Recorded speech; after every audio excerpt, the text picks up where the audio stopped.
Fala pessoal, tudo bem? Eu sou o professor Luciano Filiozola e hoje estamos voltando aqui com o nosso canal Almanaque Cultural. Então aqui a proposta é debatermos filmes, séries, literatura, quadrinhos, mas sempre tentando colocar uma pitada de reflexões críticas, fazendo análises um pouco mais amplas, não apenas artísticas sobre os temas. E hoje o tema será violência, cinema e aspectos sociais, críticas sociais, reflexões sobre as instituições. Tá? Ou seja, como que o audiovisual, como que alguns filmes conseguem ser violentos, trabalhar com o gore, trabalhar com questões extremamente, temas violentos, mas também propiciar e usar tudo isso como uma ferramenta para reflexões, para indagações socioeconômicos, estruturais de instituições. Tá? Então são filmes que têm uma violência, mas tem um pouco mais de algo a dizer. E é claro, né, não poderia ser diferente, começamos com O Poço, que agora é a vedete do momento. Então é um filme lançado pela Netflix, extremamente violento, mas que já gera vários debates, várias discussões, por logo identificarem ali uma metáfora para questões sociais, distribuição de renda. Ou seja, comparando aquele poço, ou seja, uma prisão em que muitos estão ali voluntariamente, mas em que a distribuição de comida é feita através de um elevador, em que aqueles que estão no topo são mais favorecidos e aqueles que ficam embaixo acabam ficando com os restos, certo? Então ganhou, né, muita visibilidade esse filme, tá? E aí, como eu coloquei, ele traz grandes reflexões, não só pela questão da pirâmide social, porque curiosamente é uma troca, muitas das vezes aqueles que estão lá embaixo vão para cima, aqueles que estão em cima vão para baixo, mas de fato na estrutura desse sistema, em que pode ser utilizado para se analisar, para se refletir a nossa realidade. Por quê? Em determinado momento, e aí aqui pode ser que tenha um spoilerzinho ou outro, verifica-se que se as pessoas não fossem tão egoístas, poderia ter comida para todos. Mas chega uma hora que também se verifica que não tem. Mesmo se dividisse tudo direitinho, não haveria. Mas ainda que houvesse, a questão não é que eu tenho um sistema que visa acolher a todos, mas as pessoas não sabem repartir. Não, o sistema, ele efetivamente ele foi feito para não dar certo, porque ele é vertical. Daí o Estado que é criado para satisfazer interesses e necessidades da sociedade, ele deve criar ferramentas para estimular comportamentos e sentimentos virtuosos, e não o contrário. Então eu não posso partir do princípio de que o ser humano é bom por natureza. Assim como eu também não acho ideal você partir do princípio de que o ser humano é mal por natureza. Mas o ser humano ele está em constante construção. E o ser humano, ele antes de mais nada, mesmo agindo pelo livre-arbítrio, ele vai ter como primazia a sua própria subsistência, o imediatismo.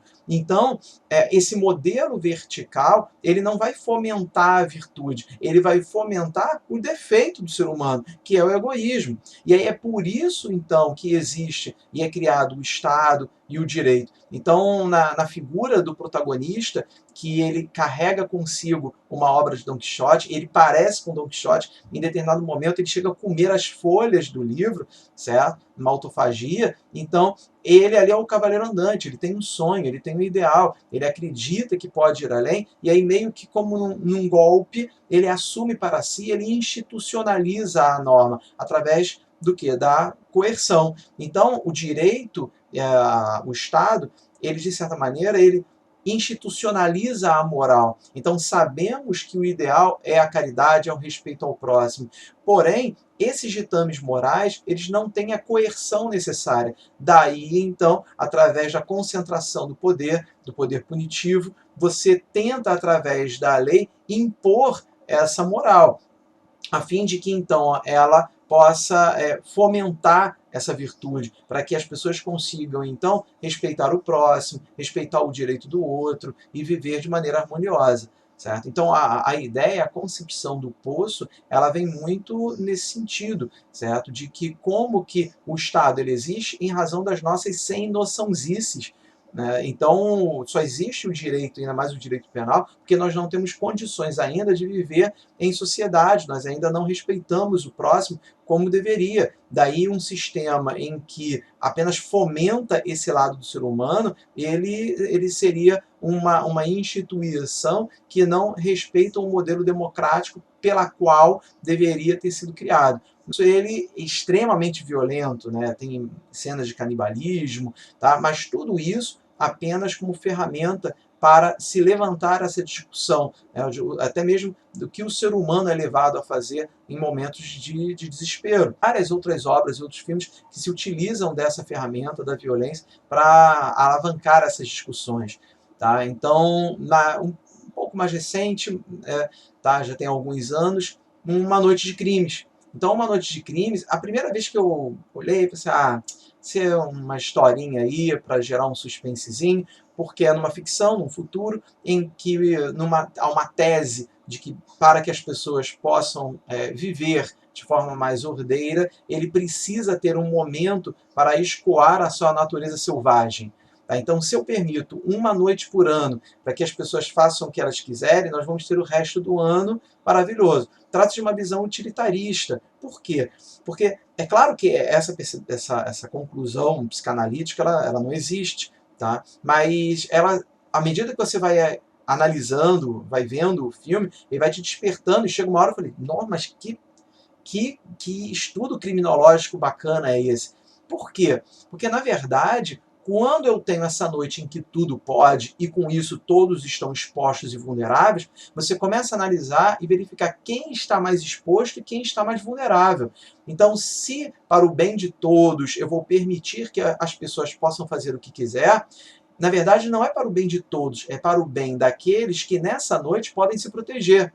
Então, o sistema, mesmo nessa alegoria, ele é seletivo. Então, nem todos vão ter condições de ter um sistema de segurança eficaz, eficiente. Então, aqueles que se encontram na classe dominante, que têm como pagar sistemas de segurança eficientes, eles vão gozar, né, de uma situação muito mais privilegiada, certo? E aí, então, nós temos uma obra de criminologia muito interessante, que é a Indústria do Crime, do Nils Christie, né, em que ele faz exatamente essa análise, ou seja, do lucro e do como que a indústria voltada para a segurança, ela se beneficia da insegurança, se beneficia da violência. E a Noite de Crime ele vai até muito mais além do que isso, que eu não vou falar por causa do spoiler, mas à medida que o filme vai caminhando, vai se descobrindo, vai se descortinando vários outros pontos interessantes a respeito da natureza humana. Isso é muito curioso.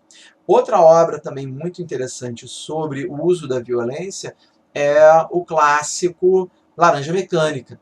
Então, Laranja Mecânica, que tem o filme do Stanley Kubrick, que é originado da obra do Anthony Burgess, quando ele foi filmado, quando Stanley Kubrick o filmou, ele tentou ser bastante fiel ao original do Burgess, e quando estreou nos cinemas, gerou muita discussão, tá? Um alvoroço danado em vários cinemas, várias cidades proibiram, tá? que ele passasse nas suas salas. Pessoas saíam no meio do filme, vomitando, porque é um filme extremamente violento. Né? Nessa obra, nós vamos ter Alex, membro de um grupo de desordeiros, que tem como satisfação, tem como prazer satisfazer atos de violência contra outras pessoas. Pode ser na rua, agredindo pessoas, invadindo casas, realizando estupros. Tá? Então, tem cenas cuja violência é bastante explícita. Só que, então, esse filme é muito vendido nesse sentido, ou seja, é um filme sobre violência. Só que não é. Porque em determinado momento, e isso aí não chega a ser tanto spoiler, ele é pego, o Alex é pego. E aí a questão é, até onde o Estado pode ir para combater essa violência? Porque ele é submetido a um projeto Ludovico, é um projeto científico que visa uma situação semelhante a uma lobotomia, determiná-lo a não mais praticar atos de violência. Então é um projeto científico que vai submetê-lo, tá, a uma série de intervenções que fará com que ele se torne incapaz de praticar atos de violência ou de presenciar atos de violência. Ora, é um sucesso. Mas se você parar realmente para analisar mais, de forma mais aprofundada, a respeito dos fundamentos de um Estado democrático de direito, em que você vai ter como alicerce, isso está no artigo 1º da Constituição, a dignidade da pessoa humana, e se você for analisar a dignidade tendo como principal elemento a autonomia do ser humano, esse projeto, o que ele faz é efetivamente eliminar essa autonomia, que é a capacidade do sujeito, do indivíduo, se autogerir. É a capacidade de livre-arbítrio da pessoa poder decidir, tomar as suas próprias ações. Né? E aí, então, o sujeito ele se vê impossibilitado disso. E aí, com isso, violando a autonomia, você viola a dignidade da pessoa humana, que é o alicerce de um Estado democrático de direito. Então, isso nos remete a uma reflexão que é muito atual. Até onde o Estado pode ir para combater a violência? Anular o indivíduo, sim, é apto? Sim. Porém, estaria compatível com um modelo democrático? Com um modelo que tem como elemento a dignidade humana? Então, essa é uma reflexão que é trazida por Bugs. E digo mais, na maioria das vezes, né, o livro é melhor que o filme, e nesse caso, eu concordo. Assim, o livro do Bugs ele tem um capítulo a mais. É um capítulo que o Stanley Kubrick não quis filmar. O Kubrick ele queria uma obra mais pessimista. E aí, sem spoiler, mas eu já adianto que o final do livro faz toda a diferença. Para mim, faz com que a obra literária seja melhor que a cinematográfica. Então, vejo os dois. E por fim, então, uma obra que está no meu coração, que eu adoro, que é o Clube da Luta. O Clube da Luta é uma obra do Chuck Palahniuk, que foi filmada pelo David Fincher, e bem fiel, e aí nesse caso, nossa, eu tenho muitas dúvidas, mas eu gosto tanto do filme, mas tanto do filme, o David Fincher, ele editou tão bem, ele dirigiu tão bem aquela adaptação que é tão perfeita, que eu acho que uma cabeça de diferença, eu acho que ainda prefiro o filme, certo? E ainda mais que tem o Brad Pitt e o Edward Norton no auge, no auge. E eu já via indicando, já via alunos falando, Clube da Luta, sobre um grupo de caras que ficam brigando. Clube da Luta, inclusive toda o enfrentamento, os confrontos que existem ali, são metáforas para a necessidade que o indivíduo deve ter para si de se permitir errar, apanhar, saber que ao sair do seu local de conforto, você está se expondo a também sofrer danos. Tá? Só que isso vai muito além, eles realmente são grupos de terroristas, eles visam criar um grande caos, projeto caos, eles visam criar um grande caos na sociedade, né, a fim de libertar-nos da nossa sociedade de consumo. Então, são várias ações que visam questionar o atual modelo individualista, materialista. Tem uma cena fabulosa deles correndo pelos telhados da cidade, quebrando antenas de televisão, né, que hoje em dia não sei como é que iam fazer isso, já que não tem mais antena de televisão. Mas